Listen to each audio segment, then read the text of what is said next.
Hello, welcome or welcome back to my channel. Thank you so very much for being here. I greatly appreciate having you. In today's video, we are going to be doing all of the books that I read in 2024. I read 40 books in 2024, and that is the most books I have ever read in a year, and honestly it just gave me so much confidence to think that I can read even more this year. This is my third time making this type of video too. I started in 2022, and it's so cool to see how each year I've managed to read more, but it's also just cool to see that every year I'm still making this video and I'm still reading. I am very excited to start. I'm going to be talking about every single book, and I'm going to tell you if I recommend it to you, if I liked it, if I didn't, my ratings. I'm not gonna say too much about every single one of these books and like tell you my entire experience, because then this video can easily be like an hour long. I'm like having that in the back of my mind, so if I don't say too much about a book, it's because I fear that I'm gonna talk too much. Without further ado, let's get started. The very first book that I read in 2024 was The Return by Nicholas Spark. I do remember a lot, but it's nothing like memorable, if that makes sense.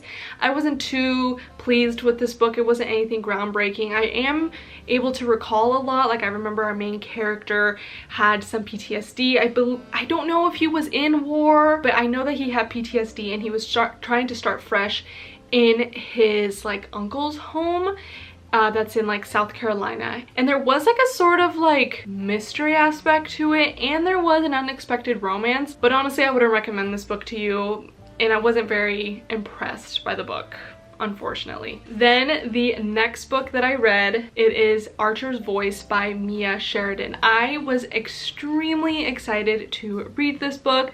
I rated it probably like a 4.5. I can't remember what I rated it a year ago, but I feel like now looking at it, it'll probably be like a solid 4-star.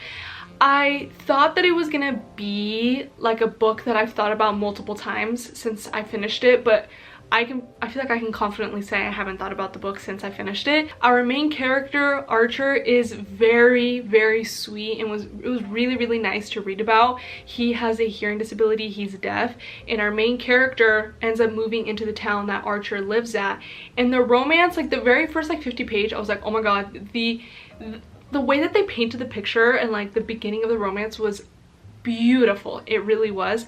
But it ended up, I feel like as soon as the characters like fell in love and they started to have spice, I feel like we got off topic and it was just spice, and I remember kind of being annoyed, or not necessarily annoyed, but not really caring for the spice. Maybe I wasn't just emotionally invested like I thought I was. So I feel like I would recommend it to you, but for me I just didn't have the best experience, and that's fine, that's what happens. Now to Daisy Jones and the Six. This is by Taylor Jenkins Reid. I also had such high expectations for this book, and honestly it was a complete flop. I think I probably rated like a 3.5. The way that the story is written isn't like your typical book. It's written in a interview way, so we don't get too much of like the inner dialogue and what I was like looking for. This is about a band. It's 6 people plus Daisy, and in the beginning I was like, oh, I'm gonna fall in love with Daisy, and then at the very end I was kind of like, I honestly am not a big fan of her character. I think there was so much potential with the band and the rock and roll. I feel like there was a lot left out, and I was like, this, if it was written in like a regular way, I can respect Taylor Jenkins Reid writing a book in an interview way. Like I think that's talented to be able to think of that idea and to be able to have it be as successful as this book is. But for me it didn't end up working that way, and I think if it would have been written in a regular way like her other books, like Malibu Rising and The Seven Husbands of Evelyn Hugo, I think I would have probably rated this book a 5-star. And I think out of like this entire stack, this is probably the most disappointing book. Now to one of my first memoirs of the year. I actually read a few memoirs this year, and I'm very glad because I do really love that genre. And the first one that I started reading was The Woman in Me. This is by Britney Spears. This is probably one of the most heartbreaking stories I have ever read. I mean, I feel like maybe all memoirs I can say that with, because they all say something that's very heartbreaking and devastating that's happened to them, or at least the ones that I have. But this one in particular, I just can't wrap my mind around the way that her family treated her, and I feel like you should 100% read this book, especially if you were a teenager when she was in her high fame. I feel like you would be able to see what she was thinking when you were watching her, because it's literally telling you her inner dialogue and telling you what she was thinking in those moments. In the beginning, it starts off with Britney Spears telling early memories in Louisiana, and it's giving you that good like nostalgic childhood like feelings and emotions. And then we follow her through the very beginning of her starting her acting all the way to her being at her highest fame ever and like the richest and most successful, all the way to like the lowest point. She felt like there was literally no way out. Her family was extremely manipulative and controlling, and can't believe she went through it as long as she did. And then it goes all the way to the very end where she is now, and I would definitely recommend for you to pick this book up. Now to Divine Rivals. This is by Rebecca Ross. This is one of the most first fantasy books I have ever read, and I'm very, very happy that I read this book in the beginning of my fantasy journey. I am very scared of fantasy books. I just get extremely intimidated by them. I fear that it's going to be too much world building. I'm not going to be able to understand like the words and the plot, and then it's going to be an entire flop, and I would hate for that to happen. But this book, I was intimidated going into it because I was afraid that I wasn't going to be invested, and it was one of the most beautiful books I have ever read. I think Rebecca Ross is a very talented writer. I mean, I could say that about every single one of these books that I read. If you can write a book, that is talent. We are following two characters in this book. They are trying to get the same position as writers, and they absolutely despise each other. Actually, should I say despise? I would. But they know, but like, you know deep down that they want each other. While this is happening, while Iris and Roman are trying to get the same job position, there is a war between two gods. And I wasn't very interested in that aspect because I thought it was going to be very boring, where it was going to put me to sleep, but it in fact did not. I really enjoyed reading this book. If you haven't read this book, I highly recommend, and if you are scared of fantasy books and you don't know where to start, I would highly recommend this one. Then to the next book that I read, it is The Do-Over by Lynn Painter. This book was the most perfect book to read during the Valentine's season because it takes time during Valentine's Day, and it is like a hedgehog thing where every single day she wakes up and it is Valentine's, and our main character is trying to figure out why this is happening. And it's a cutesy little YA romance where they go on this cute adventure, and I honestly had a really good time reading this book, and it wasn't repetitive even though it was the same day over and over again. As the days were going on, the author, Lynn Painter, was speeding up like the everyday things, like the taking a shower thing, so it wasn't boring, and I would definitely recommend for you to pick this book up. Then to the next book. I don't have a physical copy of this one. This is Page Boy by Elliot Page. I grew up watching Juno, which I don't know if that sounds bad, because Juno's not for children and not a movie that you should watch growing up, but I did. I love that movie so much, and this is such off topic, but not really. I've watched that movie so many times, and it's become my comfort movie at this point. I love Juno. So when I saw that the main character in that movie, Elliot Page, has a memoir, I was like, I need to read this. So I actually listened to this book, and it was narrated by Elliot Page themselves. I did enjoy listening to the story. I was really intrigued to hear like what stories he had to share, and especially when there's an audiobook narrated by the person themselves, I think it's a really fun time, and I really enjoyed this book. Now to Flawless by Elsie Silver. This is the first book in the Chestnut Spring series. I absolutely loved this book. It was so good, and if you haven't read the Chestnut Spring series, I would highly recommend for you to do so. I haven't even read the entire series, and I'm already saying that, but specifically the first book, oh my gosh, I absolutely loved it. The angst, it's one of my most favorite like spice sort of books. Earlier on in the year, I was like, I don't even know if I'm into spice anymore. Like, I think I'm over it. Like, I thought I outgrew it. And then I read this, and I was like, I take back what I said. Our main character, Summer, her dad owns the management company that manages the famous bull rider Rhett. And so to clean up his image, Summer ends up having to work with him, and she ends up having to live at the farm where all of the Rhett family, the Eaton family, and all the Eaton boys live.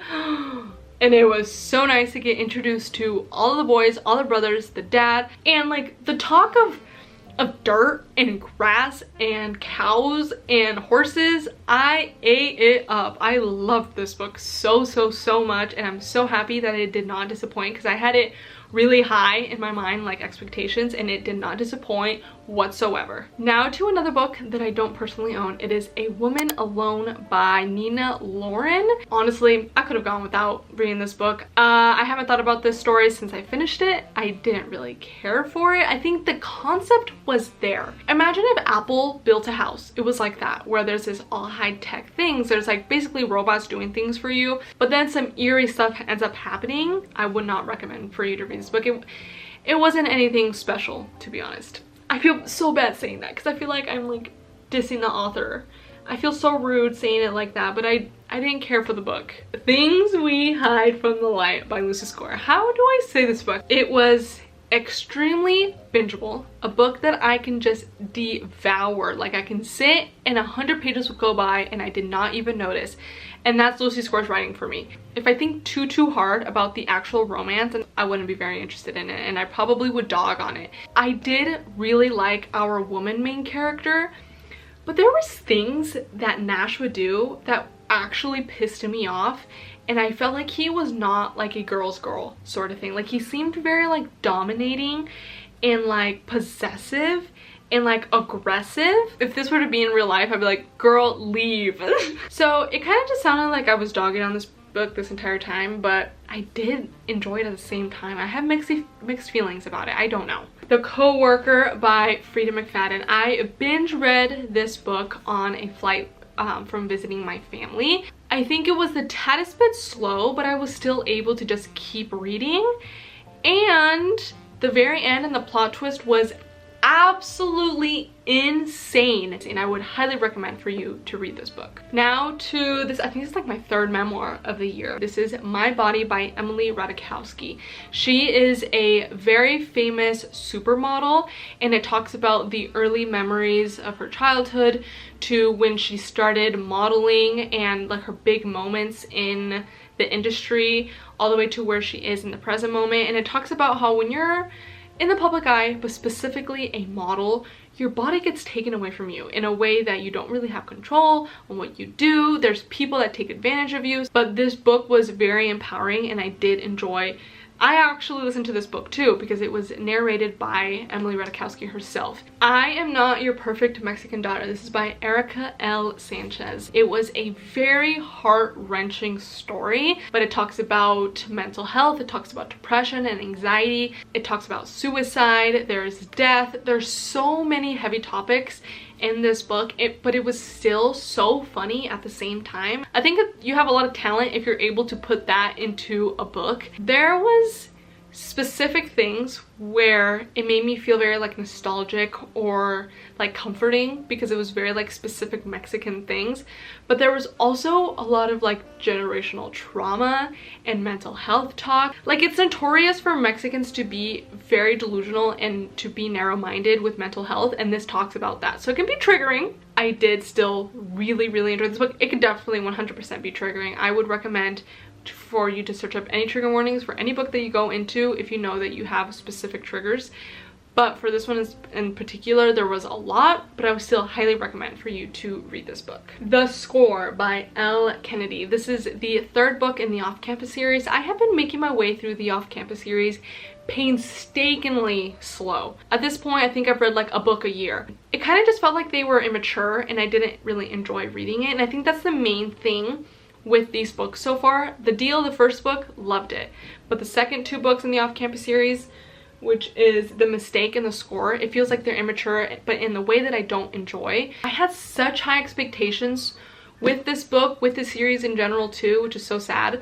I think I'm still gonna give the series a shot, but with this one, it was disappointing. Now to another Frida McFadden book. This is The Locked Door. This has probably been my least favorite Frida McFadden book. It was slow. I didn't really enjoy the book. Our main character has a past that's very traumatic. Nora Davis, her father was killing people in their basement, and things start to resurface as she is trying to put that into the past, and at the very end, the big plot twist, I was so disappointed in, and I did not care for it at all. I honestly wouldn't recommend for you to read this book from Freida McFadden. And Freida McFadden has written my most favorite psychological thriller books, but that one wasn't it. Then to All the Dangerous Things by Stacey Willingham. Now, if you want to read a psychological thriller book, or just a book that's crazy, where you don't know what's happening, you don't know what's going on, you're not gonna be able to guess the plot twist, at least I wasn't, this is the book for you. I loved this book so much. It made me uncomfortable. It made me feel icky. It made me feel like, what am I reading? But afterwards I was like, damn, that was good. The main character's name is Isabel Drake, and her child went missing in the middle of the night.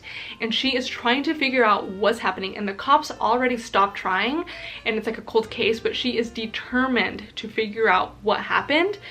And she also has a podcast, and it also ends up going back into time to her childhood, and things are crazy. You don't know who to believe. Oh my god, I remember it being so good.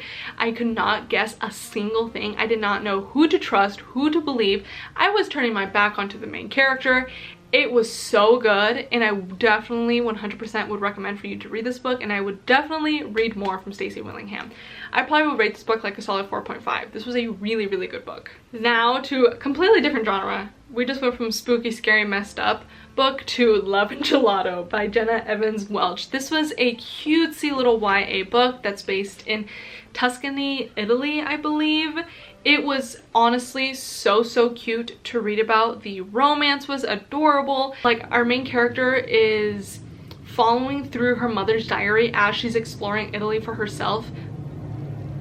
Sorry, let's let this plane go by.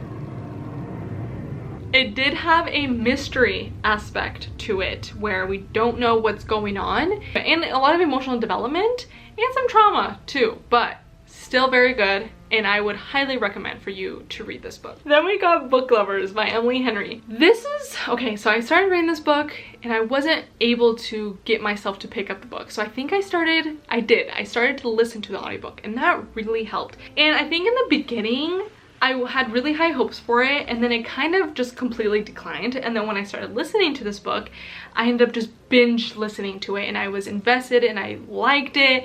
I think the romance between the two wasn't my absolute favorite. I haven't thought about this book since I finished it. I would still recommend Emily Henry books to you 1000%. I just don't know too much about this one. I think I would. Maybe I'm just a little too picky with my romance books, but I still enjoyed my time. It just wasn't like a 5-star read like I thought it was going to be. Then to The 7-Year Slip, and this is by Ashley Poston. I absolutely loved this book so much. Our main two characters are based in New York City, and they are tied together through this magical apartment where they have no control over when it jumps back to the past or when it jumps back to the present. And it being based in New York, our male main character has a southern drawl, and he is a very talented chef. Oh, there's just something about this book that just really hit the spot. This is one of my most favorite romance books. It's also very heavy on grief and like mental health. It was also really funny. I really enjoyed this book. I think the magical realism was amazing, and it makes me want to read more from that genre. And the way that the apartment was able to change time on its own, I think is such a brilliant concept, and I had a really good time with this book. I would recommend for you to read this book 100%. Then to Hook, Line, and Sinker by Tessa Bailey. Honestly, I did not enjoy this book. It said butt cheeks in a spy scene, and it turned me away. I did not enjoy this book. It sucks because so many people have said that they like this book more than It Happened One Summer, but I liked It Happened One Summer much more than this one. There's romance that are like this where I'm like, they are utterly obsessed with each other and would die for each other, and then this one is almost like lust. It doesn't pull on your heartstrings, the romance in this one. We also have I'm Glad My Mom Died by Jeanette McCurdy. I also listened to this book because it's narrated from Jeanette McCurdy. This was a very funny, entertaining book. I loved this book. I would recommend for you to read it 100%. I probably would rate it 4.75 stars easily. There is a very heavy topic on eating disorders and mental health talk. And if you haven't read this book, I would highly recommend doing so or listen to it, because I think Jeanette McCurdy did an amazing job narrating it. We got Wildfire by Hannah Grace. It's based during camp. Our two main characters are camp counselors, and the vibes from this book were also very, very cute. The found family at the camp, reading about the kids. There was like 3 golden retrievers in the book, which is absolutely amazing. I think the spice was done well. I think the romance was done well. I did enjoy this book a little bit more than Icebreaker, but Icebreaker did have probably one of the best like spice, and that's what it's known for. But I did enjoy this book more than Icebreaker. I think Icebreaker dragged too much and this one didn't, in my opinion. Now to Killjoy. This is by Holly Jackson. This is a little novella. This is based in the timeline of before the first book. I would recommend for you to read this book, but if you weren't like the biggest fan of A Good Girl's Guide to Murder, then I wouldn't say to read this book. But if you did like A Girl's Guide to Murder and like the series, and I would recommend for you to pick this book up. It's just, I think it's only like 50-ish, probably at the most pages, and it's a nice little story to get back into the world. The Housemaid by Frida McFadden. Unpopular opinion, I really enjoyed this book. I feel like the people that I've heard read this book, they did not like it, but I did. I enjoyed going back with the main character. I think her name is Millie. I think it was well written. I think it was fast paced. I've heard people say the complete opposite, but I did enjoy this book. And if you've read the first and second book in the Housemaid series, then I would definitely recommend for you to read the third one. Then to Beach Read, and this is by Emily Henry. The first time that I read this book, I was in a really, really bad reading slump, and so I ended up finishing it just not really impressed, and so I reread it. Our main character, so she's in this house trying to clean it up, and it's a very emotional story because her father had just passed away, and the neighbor is actually someone that she went to college with, and they did not have the best time and best experiences with one another, but then they end up talking and things end up happening. Pete the aunt was a lot of fun to read about. The wife of Pete and the dogs and her home, and there's a line in this book that I have it etched into my brain. It talks about the rumble of another brick in the wall going through like the floorboards while she's going up the steps to the 4th of July party, and I loved it, but I wasn't obsessed with the story, unfortunately, because I know this is people's like all-time favorite book, and unfortunately it just like didn't resonate with me like I thought it was going to, and it sucks because I wish it was like a 5-star for me. But you know what is a 5-star? The Sorcerer's Stone by J.K. Rowling. This is the first book in the Harry Potter series. I absolutely ate this book up. It was absolutely amazing. There is this beautiful found family aspect. There's this cool like magic system. Our main character Harry has this horrible like living situation, and it's so nostalgic too. I just gotta say that before I forget. But Harry Potter, the main character, has a very hard living situation, and he is getting a letter to Hogwarts to go to school, and he has no idea that he is a wizard, and it's so awesome to read about and to see that when he's in the wizard world, he's this like famous legend, but back home with the Muggles, people could care less about him. Him going to school and meeting Ron and Hermione is so adorable, and like Dumbledore and Hagrid, I think it's absolutely amazing, and it has such good like winter fall vibes. It talks heavy on Halloween and Thanksgiving and Christmas. This is like the best book for you to read during the fall time. I absolutely love this book. This is a 5-star read for me. It was high stakes. I was invested into the story. I could not put it down, and I would 100% recommend for you to read this book. Now to the first graphic novel I have ever read. This is The Moth Keeper by Kay O'Neill. I think this book had absolutely beautiful artwork inside. I was able to read this in just a sitting.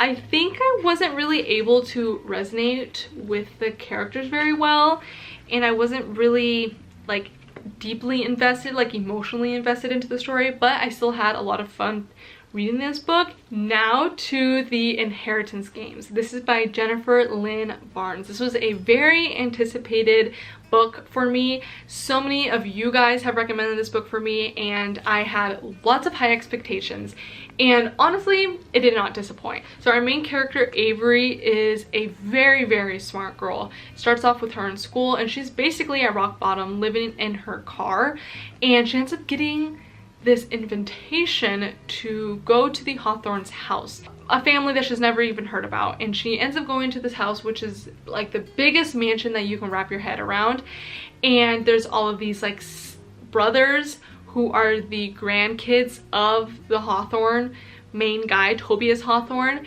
and he is like the richest man, or one of the richest man on the planet, and has like one of the biggest houses in Texas. Like, this is a very powerful guy, and Avery has no idea who he is, and she has no idea why she got chosen to like have an opportunity to even own his estate.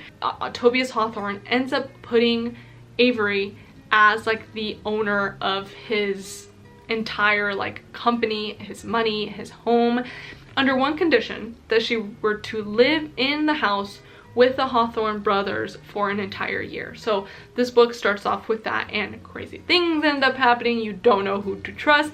The riddles and passageways that this house has, it's literally like an infinite house with all of these rooms and all of these, like, there's a bowling alley and theater and all of like all these things that you couldn't even imagine being in a house are in this house.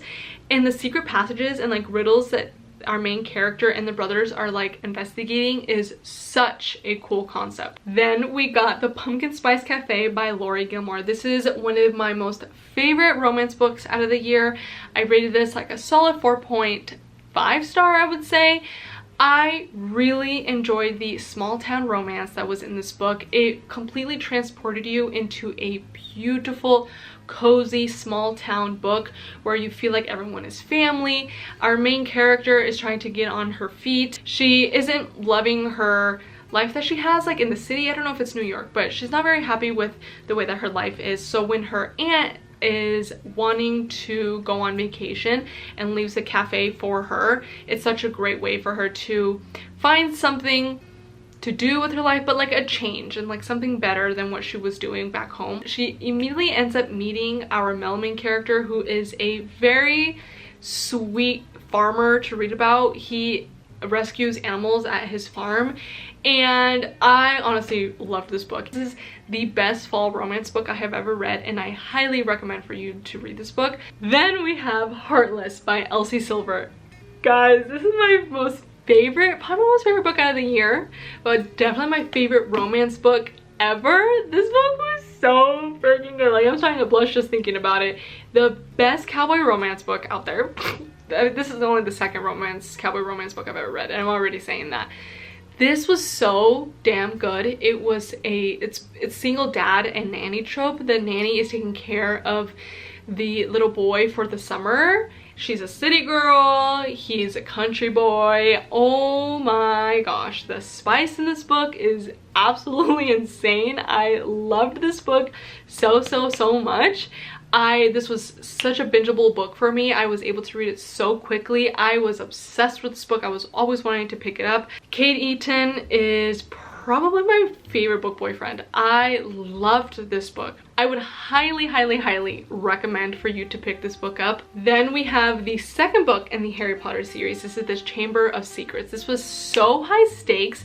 This was so intriguing. This is the book that we get introduced to Dobby, and I absolutely loved it. This was another 5-star read for me. It was quick, it was easy, it was bingeable. I had such a great time reading this book. It starts off with them during the summer when he's living with the Muggles, with his aunt and his uncle, and you're just getting painted a picture where just how unhappy he is, and then he's able to go to Hogwarts and he ends up seeing all his friends again, seeing all his teachers again. He ends up going through school, and then some mystery ends up happening, and some like kind of deadly, where like 3 very young kids should probably not be dipping their toes in, but they do, and it's absolutely incredible. Then to The Silent Patient by Alex McLads. This actually might be up there with Daisy Jones and the Six, where It is probably one of the most disappointing books out of the year. I was able to guess the plot twist from the very beginning, and I was so upset by it. I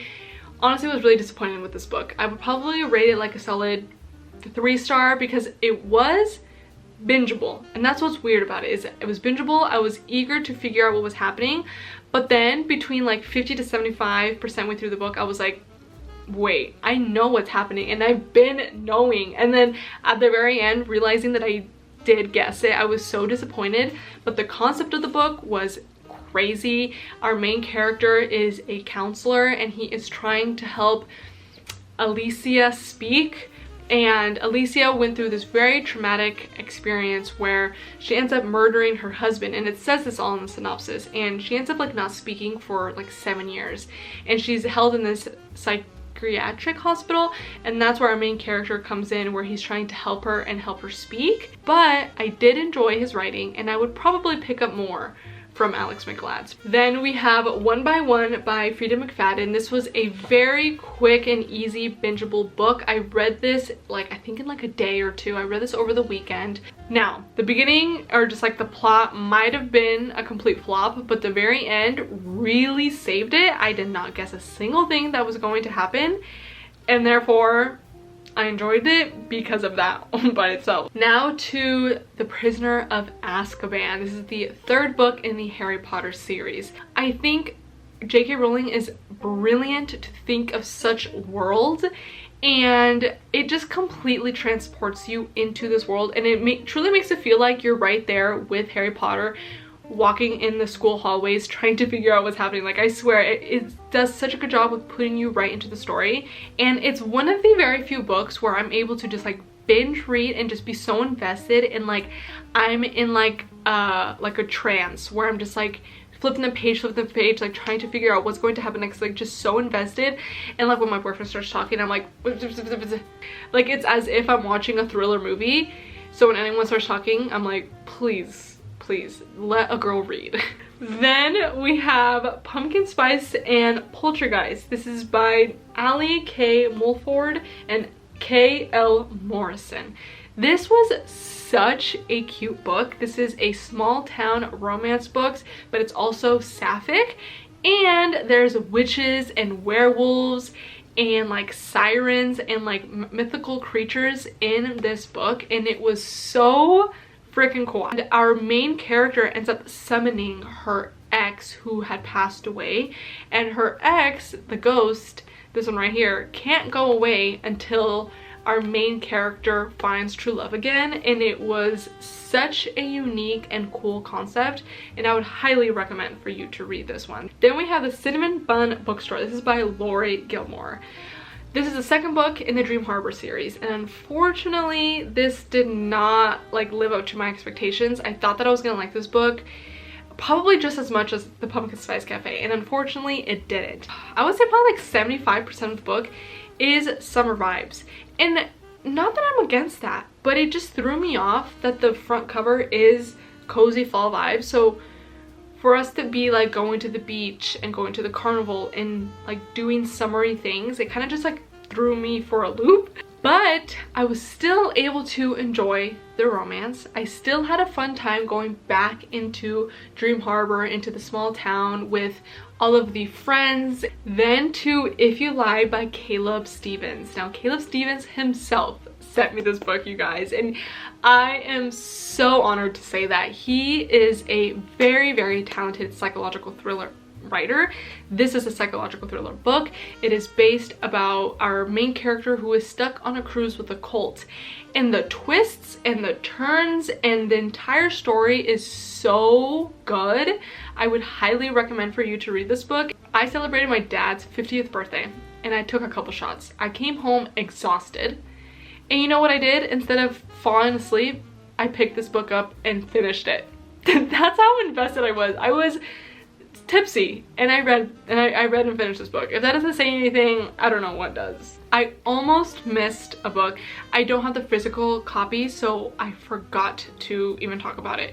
It was Merriment and Mayhem I'm reading it off of my computer. Alexandria Bellefleur. This was a novella that I was able to listen to on Kindle Unlimited.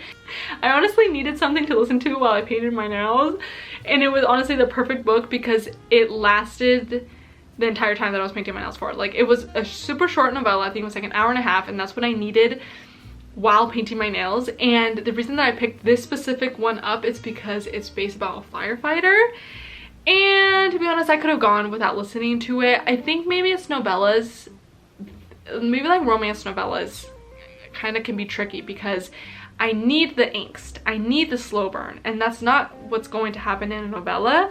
Like, I feel like the characters just moved so quickly. There was no angst, there was no build up. And honestly, the main character kind of gave me the ick, which sucks. Like, he also seemed like the where's my hug type of person. Now to Ruthless Vows by Rebecca Ross. I don't know what this series is called, but this is the second book in the series, and holy cow, this book was absolutely insane. I think both books were pretty high stakes, but this one I think was even more. It's high stakes, the romance is done really, really well.